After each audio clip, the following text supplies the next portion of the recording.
Bonjour et bienvenue au Café du Matin avec John Plassard. Aujourd'hui, je me focalise sur un thème dont je vous ai déjà parlé il y a 2 semaines, mais qui devient un thème récurrent, les nouvelles tensions entre Washington et Pékin. À la fin de la semaine dernière, les menaces de Donald Trump de relancer la guerre commerciale entre les États-Unis et la Chine au sujet du coronavirus ont déclenché une nouvelle liquidation sur les marchés financiers mondiaux, alors que les coûts économiques de la pandémie continuent toujours de s'accumuler. Le président américain affirme avoir vu des preuves selon lesquelles le virus aurait été créé par un laboratoire chinois. Alors, des rapports suggèrent que la Maison-Blanche est en train d'élaborer de nouveaux tarifs d'importation qui seraient appliqués à des importations chinoises en représailles dans une escalade majeure de l'impasse commerciale. Pour mémoire, les États-Unis et la Chine ont signé en début d'année une phase 1 d'un accord commercial,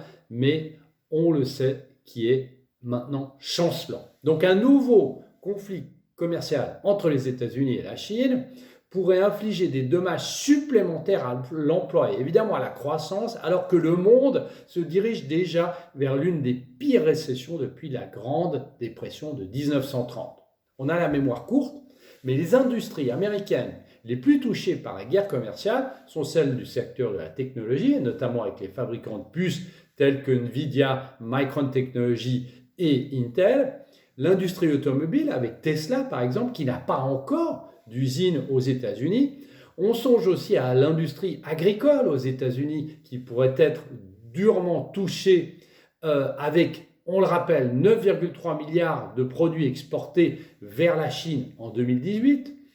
Et rappelons aussi qu'en 2019, la guerre commerciale a entraîné des faillites agricoles majeures, ce qui a entraîné aussi pour des entreprises comme Deere et Caterpillar, eh bien, un manque de vente d'équipements utilisés par les agriculteurs.